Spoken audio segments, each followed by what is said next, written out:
Okay, so here's one little thing about when you're selecting your oil and filter for your car. There's a million different kinds of oil. I would just use whatever your book in your car tells you to get. You can use different grades and different prices, but you can make that selection. But at a place like Walmart and other places will have books. And if you go to the auto parts store, you'll come into a place, and I'm gonna need to get one on my Ram, which I think at the time was called a Dodge. So I have to go in here and get a Dodge 2008 Ram 1500, and it is the 5.7 V8. I need an oil filter.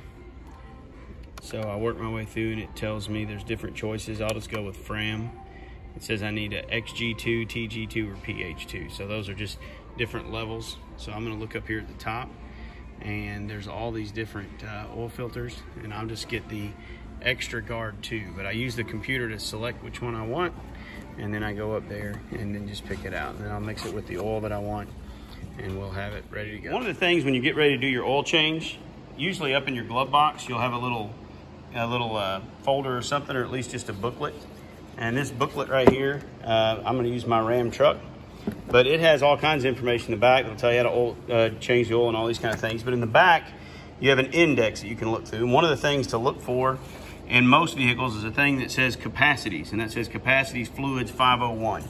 So I go back to 501, and it tells me the engine oil with filter. I have the 5.7 V8, and it tells me right there it's 7 quarts. So I'm gonna need 7 quarts to do that. Also, when I go back in the index, I can look at a little part that says oil change, and it'll have a whole thing about oil. So it says change indicator, capacities, and all these kind of things. So you can look all that up. And it usually, like here where it says recommendation, it'll tell you what kind of oil to put in. So it says page 444. Now, if you want to cheat this just a little bit, you know, you can always go online or YouTube and you'll find people that say what they want. But it tells you right here that you want to use 5W20 for the viscosity for this particular model. That's what they recommend. So if you want to stick with the factory settings, that's going to be the start. And so then we're going to get over and we're going to start. We're going to pop the hood and look at it. One of the things you'll see on the oil filler cap is that it says 5W20. It goes ahead and tells you, here's the oil that we went and picked out. Mobil 1 Extended Performance. I've been using that since I bought the truck. It's full synthetic, and it's 5W20. It's a little more expensive than some. It's not super high, but it works. So there's my big oil fill jug. So that's another thing as far as, you know, we got to go green and keep the earth clean. So this big barrel, I store all the oil that I've used and is gone, and then eventually I'll take it to Walmart or Advance or something, because they'll take your used oil and recycle it for you. So I'm going to stop this video, then we'll get started again changing the oil. All right, so we're getting ready to change the oil on this truck.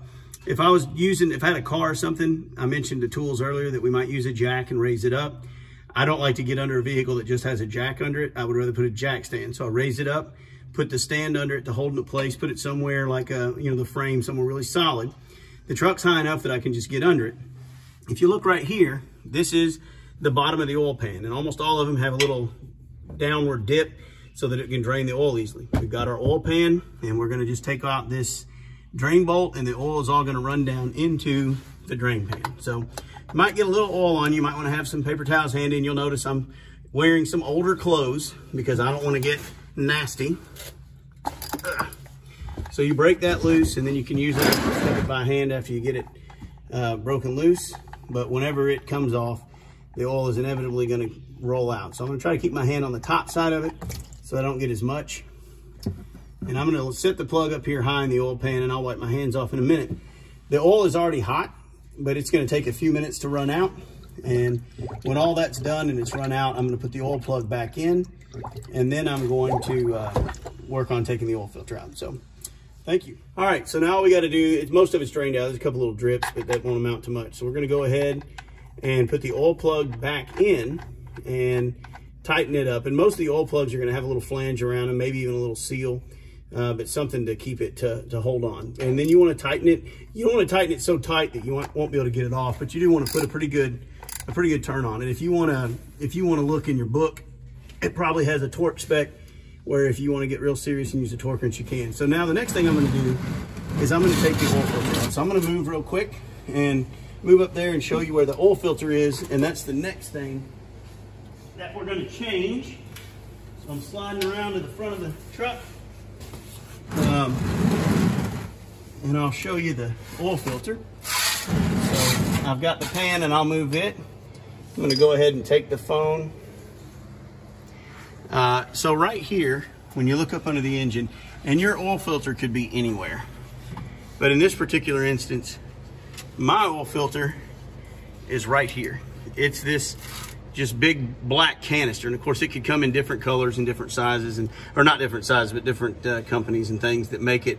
But that's the one that I'm going to do now, and so I'm going to hand this back over to the other cameraman, and then I'm going to pull my oil pan up so that when I pull the oil filter, the oil that comes out of it is going to drip down. So all I have to do is get my oil filter wrench and then plan on loosening it. This is the belt strap, and so it's pretty simple. You wrap it over the can, slide it tight, and then you'll push it. When this bends down on the can, it'll pull it around. You got to be careful with oil filter cans because they can crush. So I'm going to take it and then try to put a spin on it. I've got to make sure I've got the belt tight enough. And then I don't have a lot of room to work down in here. But the thing about the belt, you can slide it backwards pretty easy and then continue to turn. So that's the next step. And once I do that, this canister, once it comes out, is going to leak some oil. The good thing about this one is where it's positioned straight down. It's not going to probably run all over me a whole lot. Well, I said that and there it goes. But then I'll just turn the can over in the oil pan, and it's dripping down in the oil pan right now. It's a little warm. We didn't drive the truck long, but apparently it ran for a few minutes. So I want to be careful not to kind of burn my hands. So it's kind of a catch-22. You want it to warm up enough that it's pretty thin and it'll drain out, but you don't want to have your car running so much that it's hot and get you. But that gets the oil can off, and then I'll put it down right in the oil filter. All right, thanks. Go ahead and pause and we'll go to the next. All right, so I've got my new oil filter. And I'm going to go ahead and get some oil, just a little fingertip of oil, to kind of wet the seal, and then it'll join better up to the engine and won't leak. And then I'm going to take my oil filter back right where the old one was, and there's a threaded area, and I'm going to start spinning it on. And this, what I used is some pretty good synthetic oil and a kind of a high-end filter. The oil filters don't have to be super tight, but you do need to make sure they're on good. Some vehicles you can, I would say hand tight, but that depends on your hand strength. In this case, I've got it on pretty snug, but I want to go ahead and tighten it up.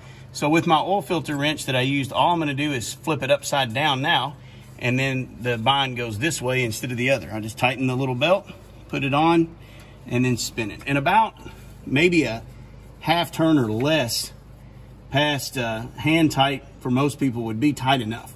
That's not an area that leaks a lot. And if you get them on too tight, it is a problem, because where I said the oil cans will collapse and break, if you get it on too tight and you try to take it off, sometimes you'll crush the can instead of it turning. And if you do that, it gets a little bit more hectic and difficult and a lot more of a mess. So we've let the old oil out, we've changed the filter. All we have left now is to go up and put the new oil in the engine. We're going to take the oil pan that we have with the old oil and slide it out. There's no place to leak. The plug is back in the oil pan.